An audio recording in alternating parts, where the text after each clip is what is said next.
Welcome to the good ship Constance, on passage from central Denmark towards Stockholm and points north up the Baltic Sea.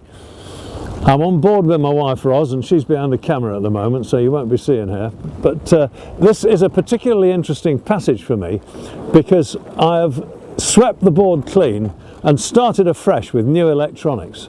I've got them from Brooks and Gatehouse via Navico, and it's just great, to be honest. You'll notice I don't have a plotter in my cockpit. I don't really like that. It doesn't suit me. I like to look at the stars and I like to look at the sea going by and the seagulls and all the rest of it.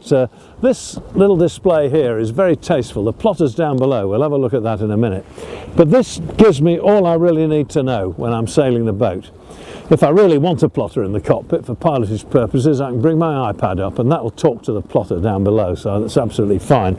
But what I've got here is all I need. I've got wind on this one, I've got all sorts of data on here, and on here I've got my autopilot. And the autopilot, really, it's the soul of the electronics for me. It's the thing that makes it work for me as a short-handed cruising sailor.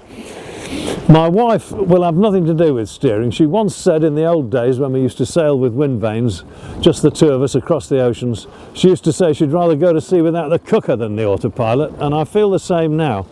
And I'm on a broad reach at the moment. There's a bit of a lolloping sea. It's a bit awkward, and you can see there's very little helm going on. This autopilot has absolutely got it nailed down.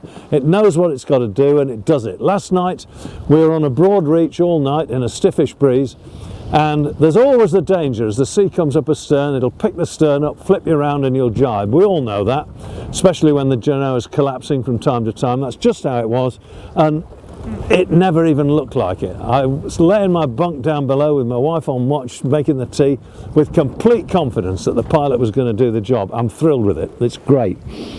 Down below, we've got the plotter, and we've got the radar, the AIS. It's reading everything, and we'll go and have a look at that in a minute. But right now, lovely to share this beautiful morning with you. I had a good sleep off watch. I've had a good cup of coffee and some bacon and egg, and I think we'll go below now and have a look at the plotter itself, the guts of the whole thing.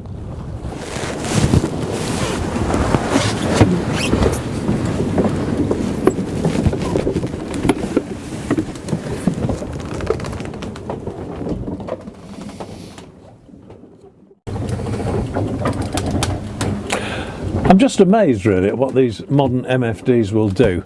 This is my Brooks and Gatehouse unit here, and it takes a long time to learn all about them. There is just so much stuff in here really. What I've got at the moment is the chart. You can see my boat. I'm heading up towards the islands here. Actually, I want to go around the corner, but I am a sailor.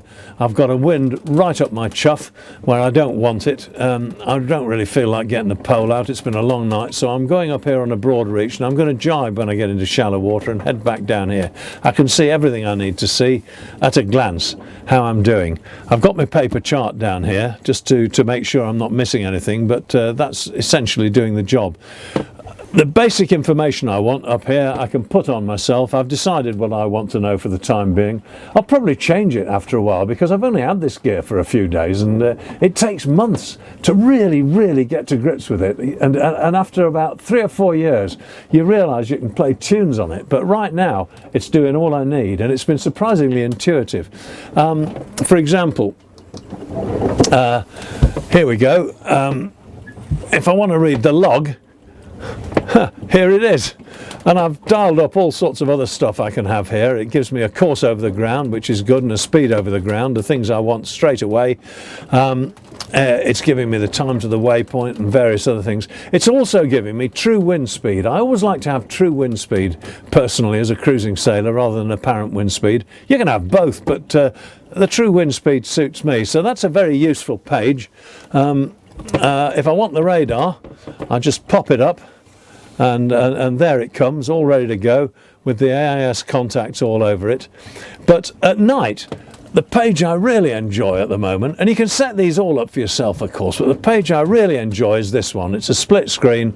It gives me what I want. We'll go into that one and put the boat on it. There we are, and we can see straight away what's on the radar. The AIS is all very well and very useful, but of course it doesn't pick up vessels that are not putting out AIS, and sometimes there's quite a few of those around. So the radar is absolutely a must for me.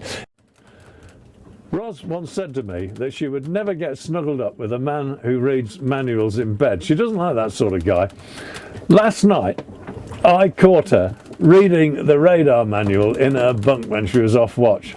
She just loves it, and I've got to say, so do I. I've been astonished at how she's used radar and come to grips with it over the years, and this one is really, it's come of age really, the whole thing. When she's on watch, she can see what's going on clearly. She's out on deck a lot. She spends a lot of time on deck when she's on watch, which she should, and she's looking at the ships. And these days ships' lights are not so clear to see as they used to be, because there's all these ferries with lights all over the place. You're trying to pick out the nav lights, and if you want to pick out the green among that light, you're a better man than me sometimes. And there it is. With this sort of radar, she can actually set the thing up for true motion, so she can see the actual aspect of the vessel and see what she should be seeing. And it's just fantastic. The progress that's been made since I was a young man is beyond imagining. So I'm really enjoying this thing. I've got a long way to go. There's a lot still to learn, and I'm enjoying learning it. And I think in 2 or 3 years' time, I'll be an absolute dab hand. I'll be like the man at the theatre organ, pulling the stops out and amazing the customers. But right now, it's doing everything I need to know after just 2 days. So you can't beat it really, can you, modern electronics? So long as you look at it carefully, and you've always got the paper chart to hand, so that if it all goes belly up, you are not lost.